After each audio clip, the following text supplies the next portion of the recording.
is Happiness Solved with Sandee Scarlatta. Stay tuned for my interview with Geoffrey Berwind.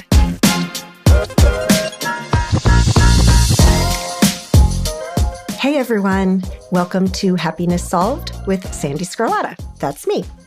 I know that we are living in unprecedented times right now as we head into 2021.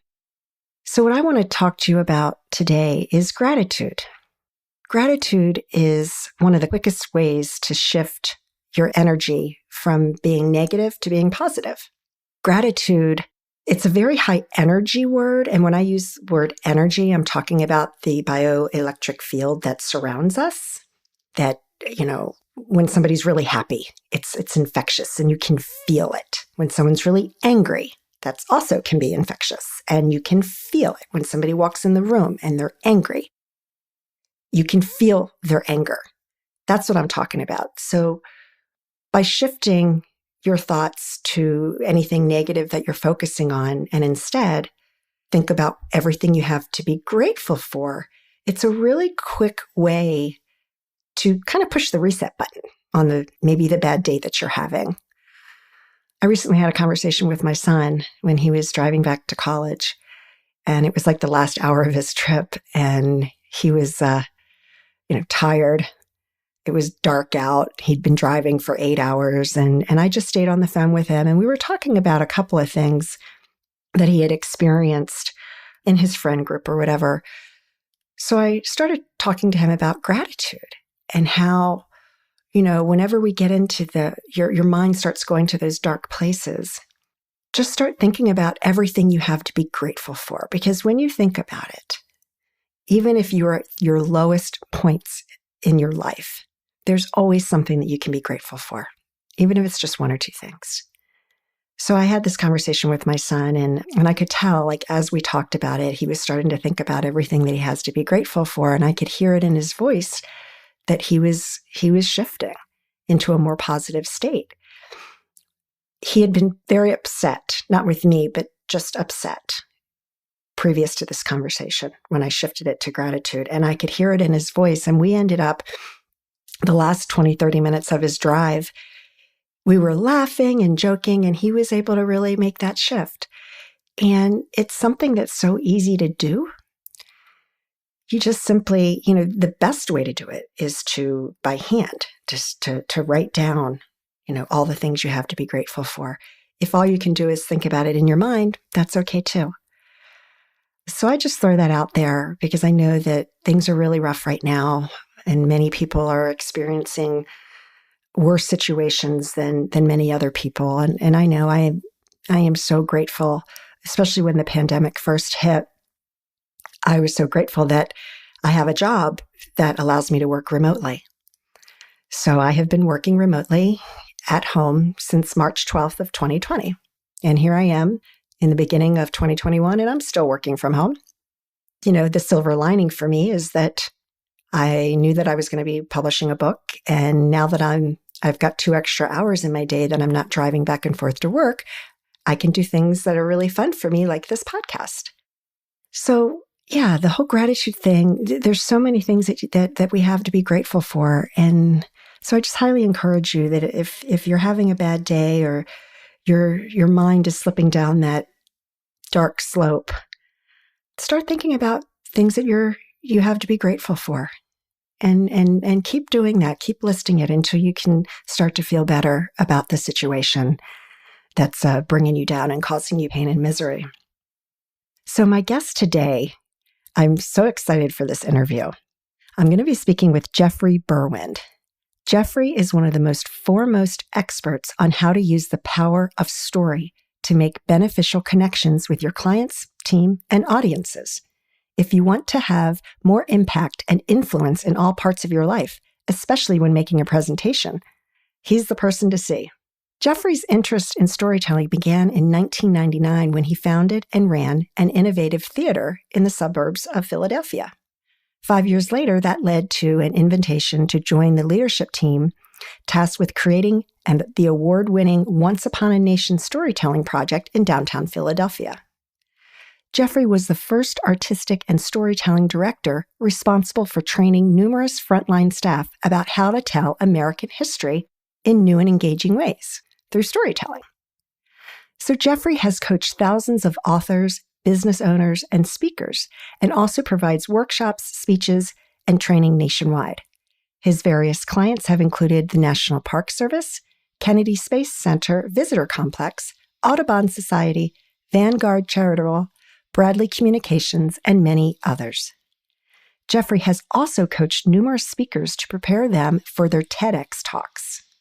If you're interested in learning more about Geoffrey, you can visit his website at storytellingsuccess.com.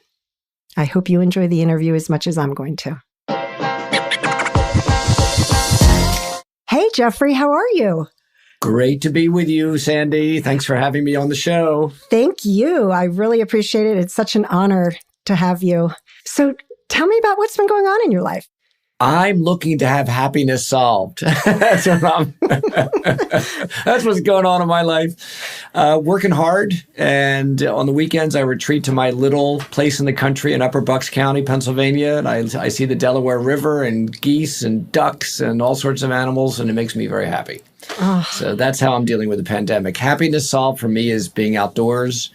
And I just started a relationship, this may blow your mind, but maybe not, with a donkey sanctuary. Oh, wow. 20 minutes. I read this wonderful book called The Wisdom of Donkeys. I'm super interested in therapy dogs, therapy horses. Haven't done anything about it. But I read this book, I'm like, what? And it turns out they're incredible animals and very grounded, very chill. And there's a donkey sanctuary near me. I'm sponsoring a donkey now. Wow. So do you get to go and visit with it? Yeah, I've just started early days. They're like, yes, they said it's really cute. Join our donkey fitness club. I'm like, what's that? You get to bring a shovel and you do you know what with it. I can't wait. I mean, I've seen yoga with goats and I wanted to try that. And then, of course, the pandemic hit. So my therapy animal is a Yorkie poo. He's my perpetual pandemic puppy. You know, he's like 10 pounds. So that's my therapy animal. Well, I'm convinced dogs and animals all over the world are like, there is a God. My humans are home all the time. I've been praying for that. He doesn't know any other life. He's 10 months old.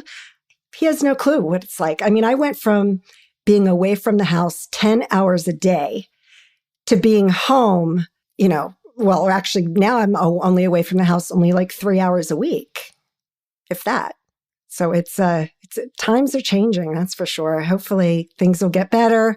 My mom, who I take care of, and she lives in a senior living facility, she just got her first shot of the vaccine. So I'm hopeful that, you know, my niece is graduating from high school in May. And so we're like keeping our fingers crossed that we can actually attend her graduation live. So good times ahead.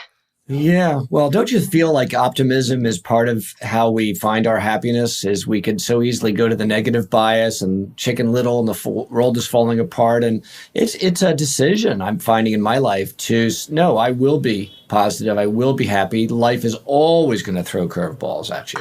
Always. 100%. Disruption is normal. Uncertainty is normal. But we want to be in control, but we're not in control. Nope. We never will be. And, you know, we can only control certain things in our life. Like I always say, if you can control it, then don't worry about it because you can't control it. If you can control it, then don't worry about it because you can control it. Exactly right. Yeah. Just like, but we do. We worry. I definitely would admit, I'm sure many of your listeners might agree, is that, you know, I have anxiety. You know, after living a life, you know, your anxiety muscle gets stronger even as your biceps get weaker. I just thought of that, by the way. That's really good, actually. It's totally true. Oh, yeah, I know. I mean, I have my ups and downs. Most days are good, but there have been times where I really have to just sit myself down and go through all the things that I talk about in my book, Happiness Solved, because I have to get back to that place. Because like you said, you know, things are always changing. And I know we had a record. I live in Virginia. We had a record yesterday, almost 10,000 positive cases. And the highest it had been prior to that was 5,000. So that was a significant jump. Yeah, well, but you know what?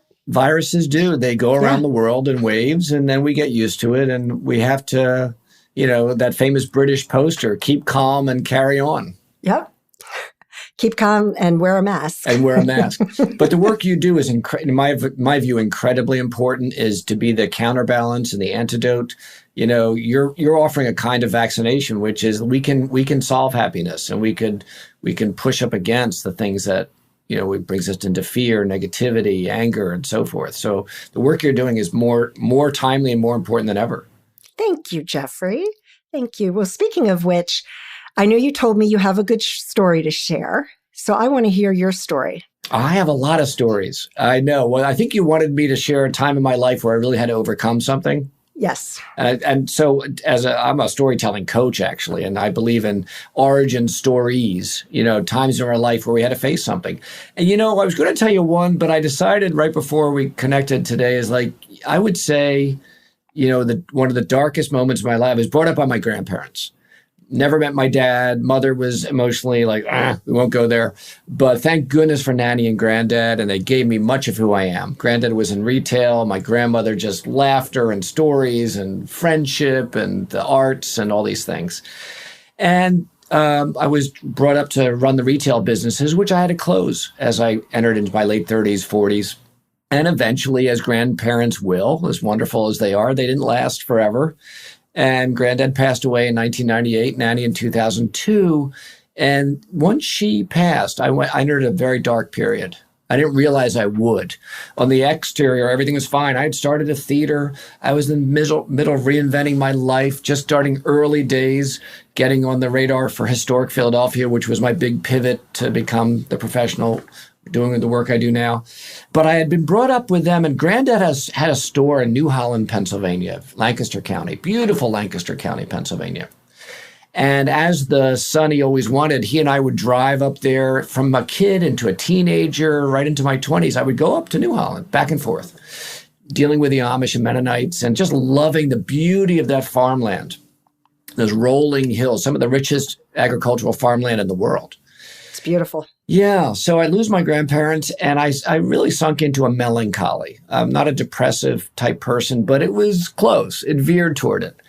And there was something about that time of year. It was just And I remember one day I just came home from work and I Googled, buy a farm in Pennsylvania. Makes no sense at all. I'm not handy. I don't know how to farm, but that influence was there.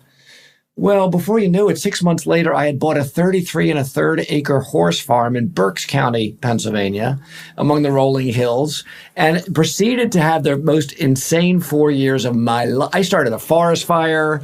I was dealing with snakes in bedrooms. It was crazy. But the pivotal moment in all that, so I followed this instinct for health and healing and happiness for me, was I'd lost my parents, basically, emotionally. Right. And that those early days in the Pennsylvania Dutch country, I just knew I needed to somehow find my center. So I buy this farm, and kinesthetically, I think one of the great philosophers says, every man needs a ranch or a farm. Maybe that's because we just got to work out our stuff. But I was about a year into it. I was spending all Saturdays just mowing. And I remember about a year into owning the farm, it was a July day, hot, this is like an hour and a half outside of Philadelphia, beautiful countryside. And I have just been mowing all the fields, trying to do my little awkward thing to keep, the grass down. And then I changed to my push mower right near the little farmhouse, and there was a pond. And so imagine it's this hot day. The last year, I've been doing this crazy adventure, but still dealing with this dark cloud over my psyche. And I'm stripped to the waist, filthy with sweat and dirt, and I'm pushing this mower, and I'm looking at the farmhouse, and I'm facing the pond, and all of a sudden I hear whoosh. And I glance up, and out of the sun, this huge thing flew out of it. Turns out it was a blue heron, and it skidded onto the surface of the pond. And it was just one of those moments. And I turned off the mower and just looked at it. And I teared up, and just the sensory, the heat and the dirt and the sweat and that sound and this bird and all these things. And in that moment, I felt this weight just lift off my shoulder, go through my body, out back into the world. And Wow. that cured my melancholy. And so that was the first time I really realized the power of nature and God's world to heal us and ground us and make us happy. Well, just the bird. Just the bird. That's signifying something. I don't know what. At that moment. Yeah. Landing and out of the sun. And I could just, there was interesting. I just remembered during the pandemic in May, we all struggled that first few months. And even now we're still like, And I love great music, opera, classical music, the great oratorios. And I sing with this great oratorio society outside Philadelphia. I'm on the board. And we were practicing a Schubert great mass and had to chop off rehearsals. And there's this great movement where just toward the end, there's this amen going. And this music just goes whoosh. And I was driving on Route 476 in May, some of the darkest, like the only one on the road, this highway. And I just knew I was really feeling some fright and some anxiety. And I popped that CD into my car. And as I'm exiting the off-ramp to go to work, the music did that bit at the amen, which simply means yes, affirmation. And I glanced through my windshield and birds again, Sandee, a flock of geese swooped overhead in perfect synchronicity with the music swooping as well. And I just teared up and I went, okay, God's on it. Things are going to be okay. Chill out. Yeah. Yeah. I really believe that, my father was into ospreys. And every now and then, he passed away in 2016. When I see an osprey, I'm like, yeah, my father's with me. Like he's always with me. Yeah. And you're right. When I would go to Florida for in January, I would see ospreys, and even in New Jersey when I would visit friends, ospreys always on nests. Mm-hmm. Very much when you'd see them, they were taking care of their young. So that's a very good story you have. Yeah, he actually set up a video camera in a nest at Delaware National Park, and it was broadcast live. And it was interesting because over the years, the osprey, there was a pair, they would separate and go their separate ways. And every year the same two came back to that same nest.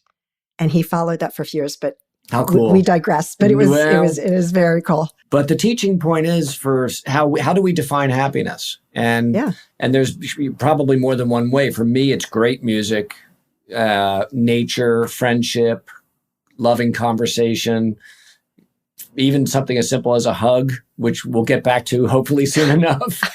And just, doing these things, what brings us happiness? Yeah, it's different for everybody. And what I demonstrate in my book is that there's lots of different ways to get back to that place. And every moment that we experience in life, we have a choice to think about things differently, and you can shift your perspective because your perspective can always change. What you believe today can be very different tomorrow. But I want to go back to your story. So how old were you when you lost your Nana? 2002, I would say I was 41. No, 43. Sorry. So that's still pretty young to lose a parent because she was your parent. What was that like for you? Like, I know you said you were very melancholy, but what were some of the underneath feelings and emotions that surrounded that loss? Yeah. Well, it was so layered because I never met my father. He abandoned the family, so I never met him. So granddad served in that place. So he died first in 1998. And I remember definitely feeling like something serious had come. But my grandmother, they had a wonderful marriage, successful marriage, 65 years, and teasing and laughter and all these great things. So they modeled that for me. But I guess Nanny, I grew up pretty introverted. It wasn't until my 20s that I had a social life. And then I can't imagine you being introverted. Very much. I still am. The way I recharge is leave me alone. Don't talk to me. Let me go look in the face of a donkey or a dog. And then I'm okay again. I'm kind of the same way though. So. Yeah. We're functioning extroverts. Right. Functioning introverts, pardon me. But when Nanny went, to be honest, I've never said this really to anybody. When I heard at 3 a.m. that she had went, I let out a howl of grief. And I've never, since or before, and I just knew she was my best friend until she always was. She was the friend your friends don't have to be your age. And we would play chamber music and laugh. And she was that emotional parent. Granddad too, but just different energy. But that was tough. And her passing was the link I had to my whole upbringing. And that pushed me down into a melancholy. Yeah. You made me think of, because I'm really into music and I don't know if we like the same types or not. I heard a song by John Mayer a couple of years ago, and it's called Stop This Train.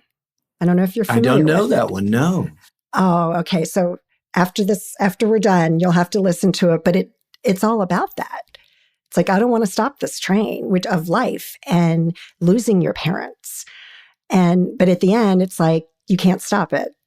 It just keeps going. But it's just one of the most beautiful songs. And I hear it and it's like, wow, that it's so true, because that's life. We just have to keep going and making the most of it. And yeah.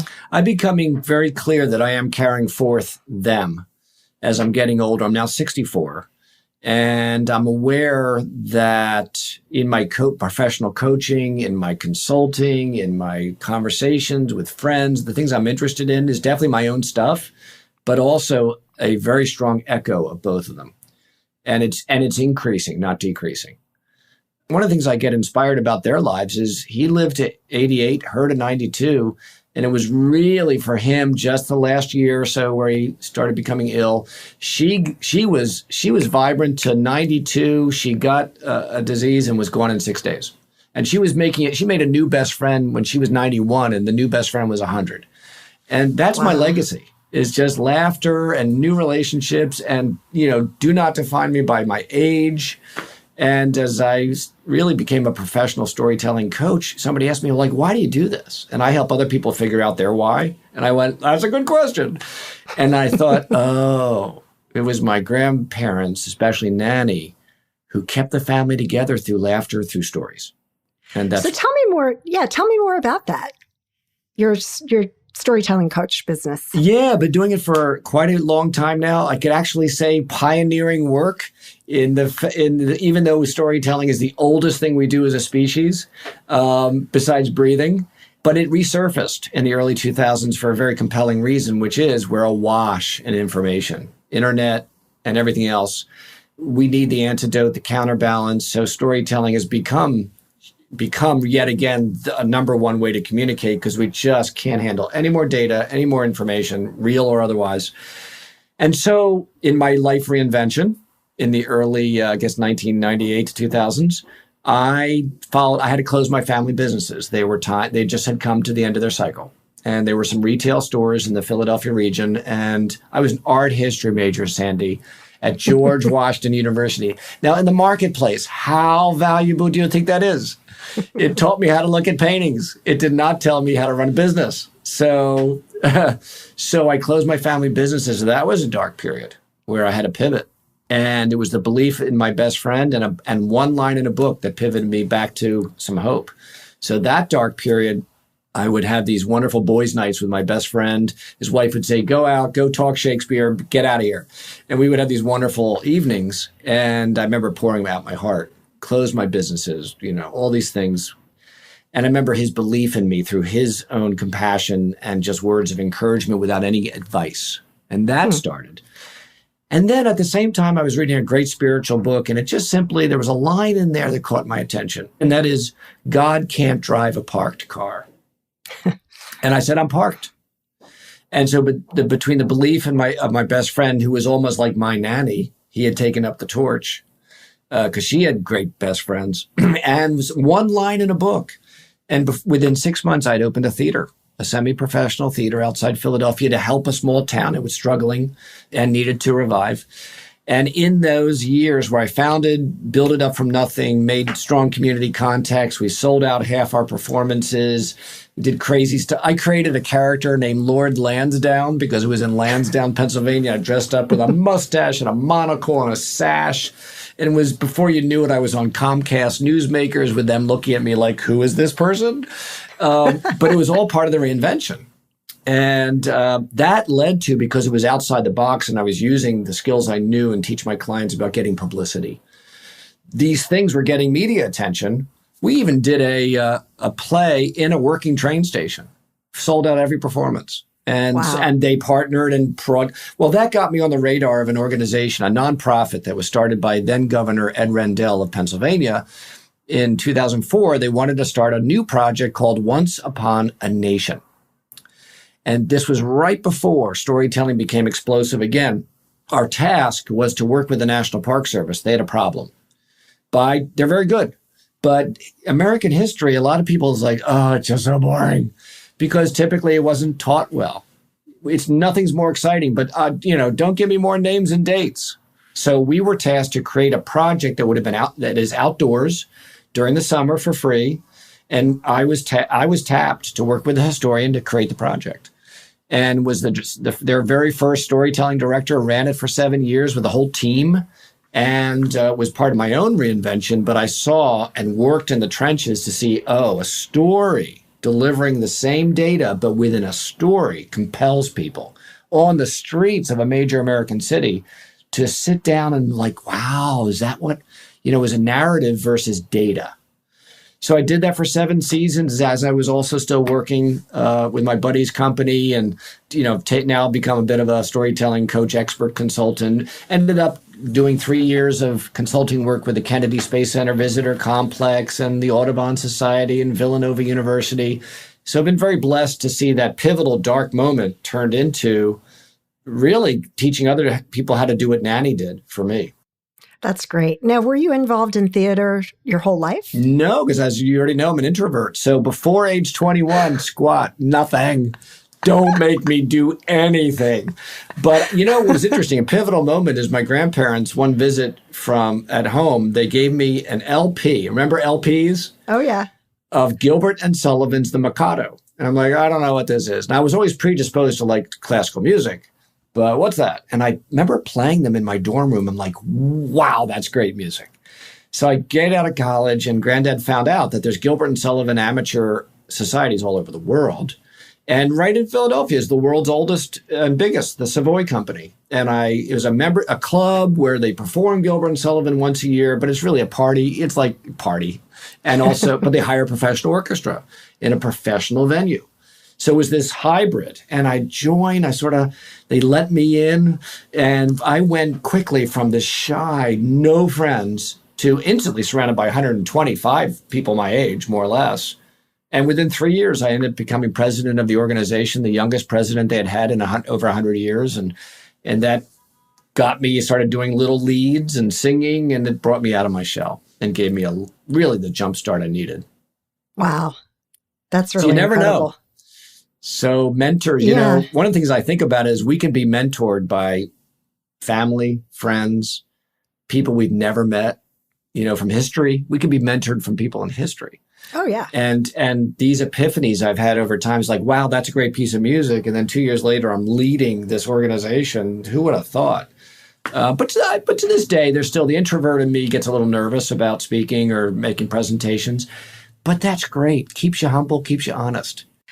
Being a former competitive figure skater, and then I was a U.S. national and international figure skating coach, I used to tell my students all the time that if you're not feeling nervous, there's something wrong. Right. You're due for a fall. Yeah. Literally. The nervousness is what, gives you that oomph to just go and do it and keep it going. I think it's a balance between nerves because you're trying to be excellent, but if nerves become paralyzing, then there's a problem. Yes. If it stops you from doing so many things, and fear itself and shame, these things, I'm going to be embarrassed. We have to learn how to let all that go. So it's this balance between excellence and humility. Yeah, excellent. That's right. So what else do you want to share with the listeners? I know you have a lot of different things you're working on all at once. One thing that I'd encourage my clients, because I help people who speak for a living and authors, and, especially during times like we're in the middle of a pandemic, and people are, we're months into it, and some people are worn down. They're just anxious, and it just becomes overwhelming. The advice I'm giving people is to think about something maybe not to do with your business, but that you're interested in. Could you create a passion project that simply becomes, I call it the creativity vaccination? Could you do something? Last year, I created a 35-minute film exploring the life of the great opera composer Giuseppe Verdi, but how I found it relevant to now, about how your best days can always be ahead of you, because that was his life. At age 80, he reinvented himself again. And so I did a film on that. It gave me such joy during the pandemic to create something new. It's got a bunch of views on YouTube. I loved it. My latest thing is I'm now sponsoring donkeys, as you know, and it gives me joy. It makes me come to work happy and bubbling versus like, where are we now? What's going on in Washington? And how long until the pandemic lasts? That circular spiral, it's only down. And so the donkey project or the creating the film or something you're passionate or interested in and exploring, I absolutely am living out that this is the antidote to the stuff that pulls us down. We don't have to let it. Yes. So my message is, think of something you're interested in that you've never explored. You want to learn how to make cheese? Go learn to make cheese. It's all virtual today. You don't need to do anything.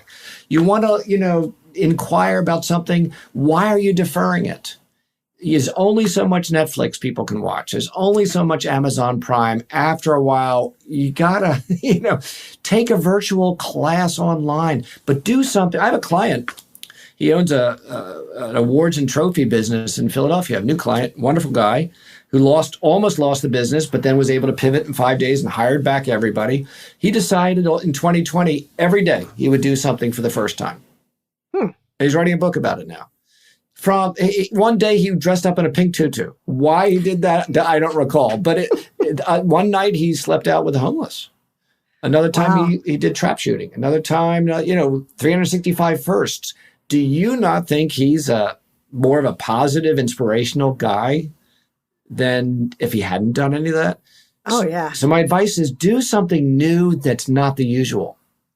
Well, I do have to say that as 2020 ended, it was rough. I mean, they call it COVID fatigue. And I think we're all experiencing that. But it was the plan all along that I would start taping the interviews early in 2021 to be released, shortly thereafter.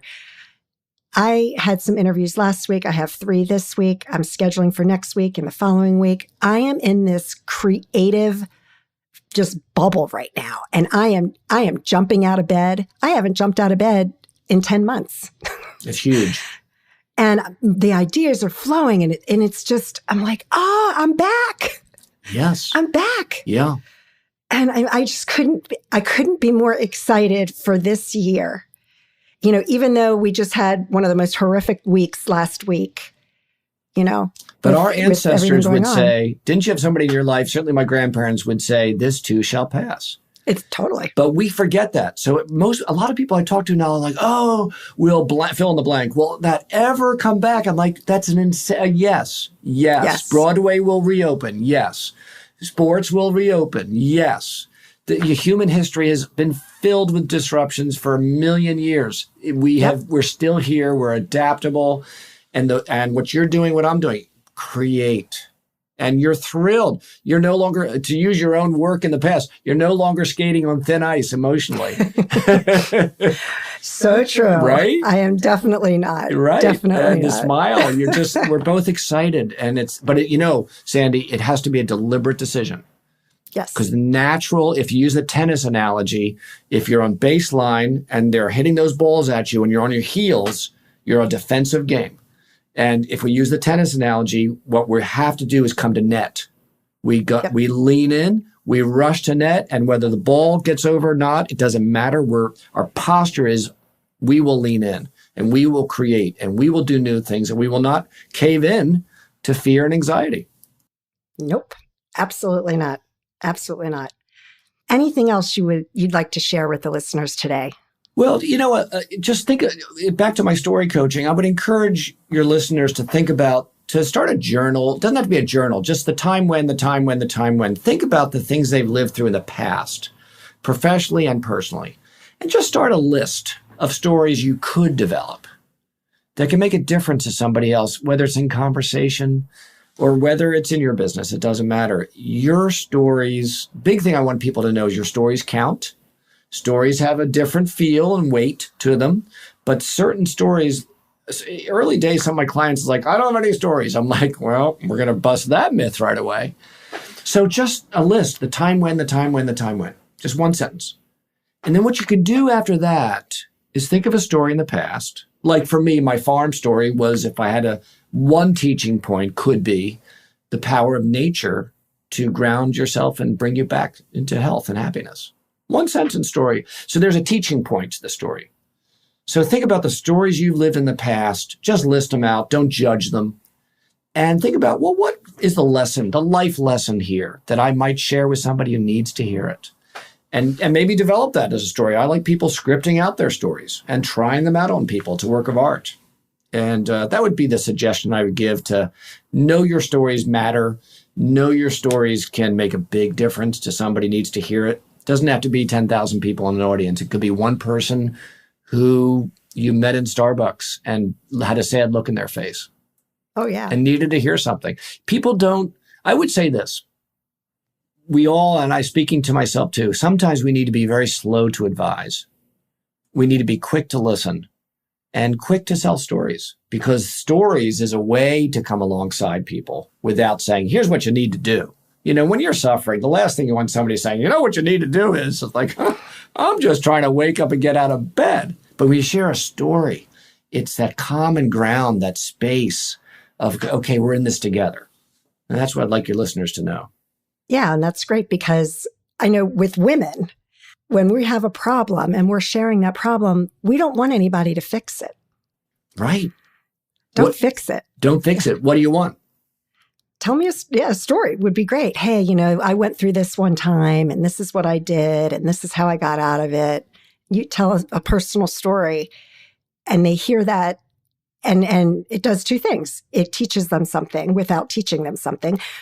But it shows them that you respect them enough that you're not trying to fix it. Yeah.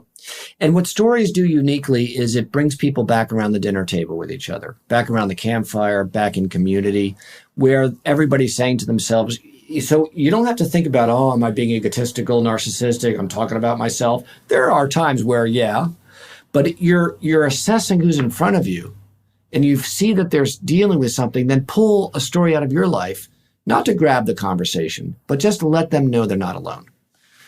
And that's what stories do. It opens up a dialogue. Feeling like you're alone is a horrifying thing. And knowing that many people have been through it, it gives you hope. Stories give hope. Yes, I was just about to say that alone feeling is what a lot of people are going through right now, which is, yeah. It's painful. Very painful. Yeah. But this too shall pass. Yes, it shall. Don't read the news. Or limit it. Or limit the news. It's so true.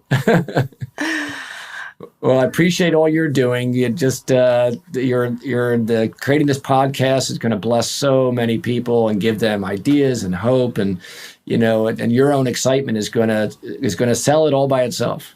I hope so. I just want to help people. That's right. Well, that's the right intention. Yeah. All right, Geoffrey. Well, thank you so much for joining me today, and I will be talking with you hopefully sometime in the near future. I'm looking forward to it. Thanks for making me happy and all your listeners. Thank you. Okay, what a fun, high-energy interview with Geoffrey Berwind. I love hearing him tell a story because he paints a picture and you feel like you're right there with him. That was really awesome. And again, his website is storytellingsuccess.com. Thank you so much for joining me today. Please visit my website at sandeescarlatta.com, and you can get more information on the release of my new book, Happiness Solved, Climbing 100 Steps, which will be available on Amazon.com and BarnesandNoble.com. I also invite you to follow me on Instagram and Facebook at Coach Sandee Scarlatta. And all episodes of my podcast will be posted on my YouTube page, which is also called Happiness Solved. It will also be posted on all of the various podcast networks that are out there. Thank you again for listening today, and I hope that you stay healthy and safe, and that your life is filled with joy, peace, happiness, and of course, filled with gratitude.